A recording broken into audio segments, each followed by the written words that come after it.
Hello friends, welcome to my YouTube channel. Today we are going to learn a new poem, The World is Mine, from Standard 10th Subject English.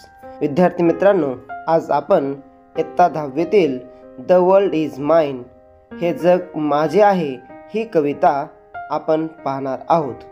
चला तर मग कवितेला सुरुवात करूया. Today on a bus I saw a lovely girl with silken hair. Today on a bus, आज बस मध्ये I saw a lovely girl. I saw म्हणजे मी पाहिली, a lovely girl म्हणजे एक सुंदर मुलगी मी पाहिली, with silken hair. silken म्हणजे रेशमी, hair म्हणजे केस, आणि जिचे केस silken होते, रेशमी होते. Today on a bus I saw a lovely girl with silken hair. आज बसमध्ये मी एक सुंदर मुलगी पाहिली, तिचे केस रेशमी होते. हे वाक्य इन्व्हर्जन या फिगर ऑफ स्पीचचं उदाहरण आहे, कारण की खरं वाक्य असं असायला पाहिजे, I saw a lovely girl with silken hair on a bus today. Next line, I envied her, she seemed so gay and I wished I was so fair. I envied her. मला तिचा हेवा वाटला. एनविड म्हणजे हेवा किंवा मत्सर. I envied her. मला तिचा हेवा वाटला. She seemed so gay. She seemed ती दिसत होती. So gay. Gay म्हणजे हॅप्पी, आनंदी. ती खूप आनंदी दिसत होती. And I wished आणि माझी इच्छा झाली, आय वॉज सो फेअर, मीही तिच्यासारखी सुंदर असती तर.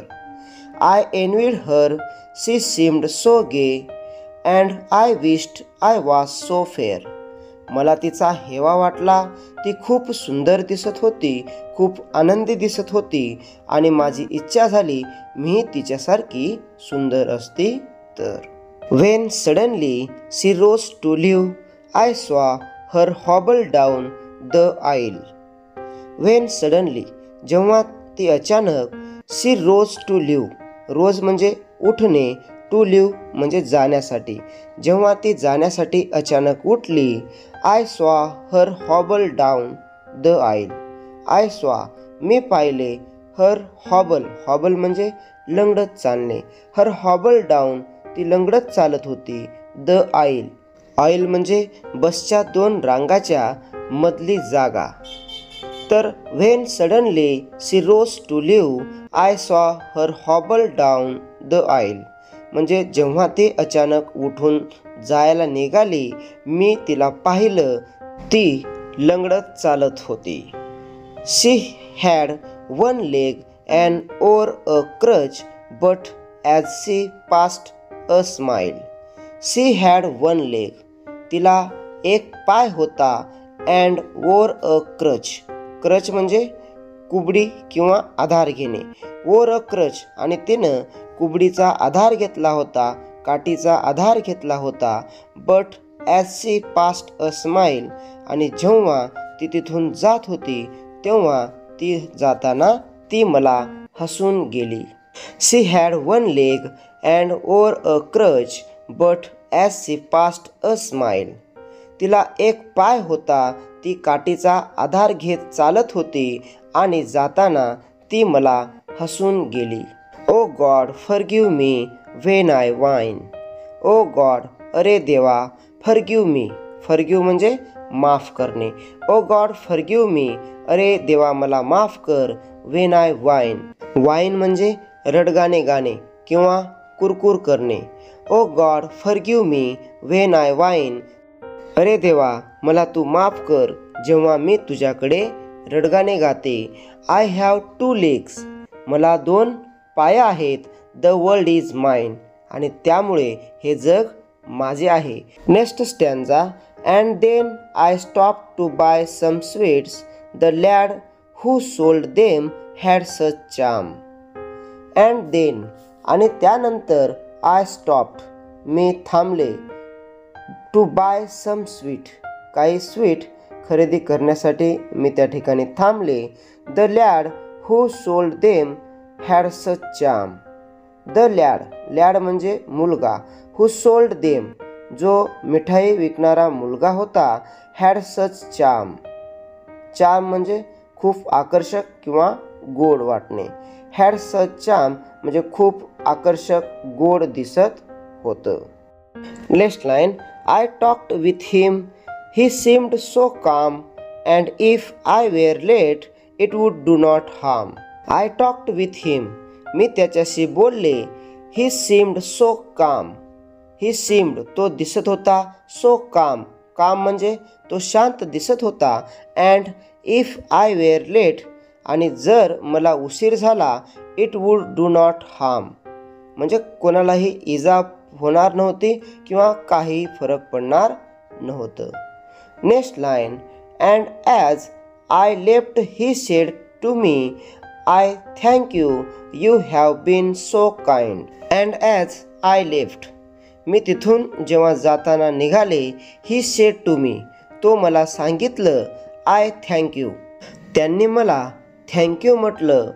You have been so kind आणि तुम्ही फार काइंड आहात, दयाळू आहात असे तो म्हणाला.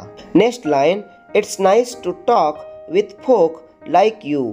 You see I am blind. It's nice to talk म्हणजे असं बोलायला छान वाटतं. With folk like you. Folk म्हणजे लोक. लाईक यू म्हणजे तुमच्यासारख्या लोकांना असं बोलायला चांगलं वाटतं. यू सी आणि तुम्ही बघा. आय एम ब्लाइंड मी काय आहे. ब्लाइंड आहे, आंधळा आहे असा तो मुलगा कवयित्रीला सांगतो. म्हणून कवयित्री देवाकडं प्रार्थना करते. Oh God forgive me when I whine. अरे देवा मला माफ कर जेव्हा मी तुझ्याकडे तक्रारीच्या सुरामध्ये तुझ्याकडे रडगाणे मी गाते. आय हॅव टू आईज माझ्याकडे 2 डोळे आहेत. द वर्ल्ड इज माइन आणि त्याच्यामुळं मी पूर्ण जग पाहू शकते आणि हे जग माझे आहे. Next stanza. Later walking down the street I saw a child with eyes of blue. Later walking down the street त्यानंतर मी रस्त्यावरून चालताना. आय सॉ अ चाइल्ड मी एक मुलगा पाहिला. विथ आईज ऑफ ब्ल्यू ज्याचे डोळे निळे होते. Next line. He stood and watched the others play. It seemed he knew not what to do. He stood and watched तो उभा होता आणि पाहत होता. द अदर्स प्ले आणि दुसरे मुलं खेळत होती. इट सीम्ड आणि मला असं वाटत होतं. ही न्यू नॉट म्हणजे त्याला माहिती नव्हतं. व्हॉट टू डू काय करावं हे त्याला माहिती नव्हतं किंवा त्याला कळत नव्हतं. Next line. I stopped a moment then I said why don't you join the others dear. And stopped a moment काही क्षणभर मी थांबले. देन आय सेड नंतर मी म्हणाले.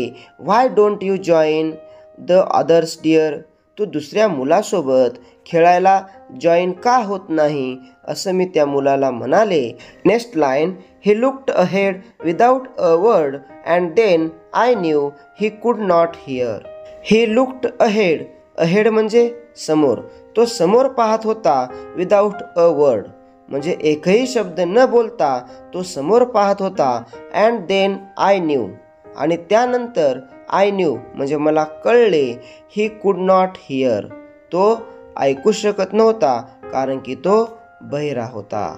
म्हणून कवयित्री देवाला विनंती करते. Oh God forgive me when I whine. I have 2 years the world is mine. अरे देवा मला तू क्षमा कर. व्हेन आय वाईन जेव्हा मी तुझ्याकडे रडगाणे गाते. आय हॅव 2 इयर्स मला 2 कान आहेत. मी संपूर्ण जगाचा आवाज ऐकू शकते. द वर्ल्ड इज माइन आणि हे जग माझे आहे. Next and last stanza. With legs to take me where I will go. With legs मला पाय आहेत. टू टेक मी मला घेऊन जाणारे. व्हेअर आय विल गो मला जिथे जाईल तिथे घेऊन जाणारे. मला 2 पाय आहेत. With eyes to see the sunset glow. With eyes मला डोळे आहेत. टू सी पाहण्यासाठी, द सनसेट ग्लो म्हणजे सूर्यास्ताची चमक पाहण्यासाठी मला डोळे आहेत. With ears to hear what I would know. With ears मला कान आहेत. टू हिअर ऐकण्यासाठी. व्हॉट आय वूड नो मला काय जाणून घ्यायचं आहे ते ऐकण्यासाठी मला कानं आहेत. Oh God forgive me when I whine. अरे देवा मला तू क्षमा कर. वेन आय वाईन जेव्हा मी तुझ्याकडे रडगाणे गाते तेव्हा मला क्षमा कर. I am blessed Indeed the world is mine. I am blessed. Blessed म्हणजे भाग्यवान. इंडीड म्हणजे खरोखर. आय एम ब्लेस्ड इंडीड मी खरोखरच भाग्यवान आहे. द वर्ल्ड इज माइन हे जग माझे आहे. म्हणजेच मला चालण्यासाठी 2 पाय आहेत, पाहण्यासाठी 2 डोळे आहेत, ऐकण्यासाठी 2 कानं आहेत. म्हणजे मला सारे जग जसे पाहिजे तसे आहे आणि त्याच्यामुळं हे जग माझे आहे. द वर्ल्ड इज माइन अशा पद्धतीनं जॉय लवलेट क्रॉफर्ड या कवयित्रीनं सुंदर अशी कविता आपल्याला या ठिकाणी अभ्यासाला दिली आहे.